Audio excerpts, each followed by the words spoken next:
नमस्कार. आज आपण पाहणार आहोत मालवणी फिश कढी. यासाठी आपण पापलेट फिश स्वच्छ धुवून त्याला मीठ लावून घेतलेलं आहे. यासाठी लागणारं साहित्य: किसलेलं खोबरं, कांदा, टोमॅटो, 4 लसूणच्या पाकळ्या आणि लाल मसाला. या मसाल्यामध्ये लाल मिरची पावडर आणि धने पावडर मिक्स आहेत. 3 ते 4 तिरफळं हे सगळं मिक्सरला वाटून घेऊ.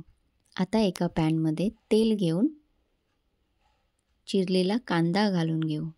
कांदा व्यवस्थित लालसर झाल्यानंतर यामध्ये खोबऱ्याचं वाटप घालू.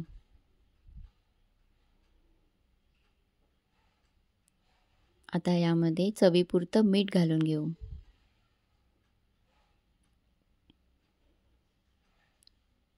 तीन ते चार कोकम, 3 ते 4 तिरफळं आणि 2 हळदीची पानं घालून घेऊ.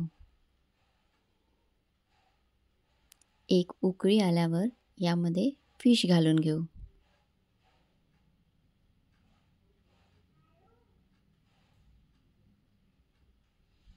पुन्हा एक उकळी आल्यानंतर यामध्ये कोथिंबीर घालून घेऊ.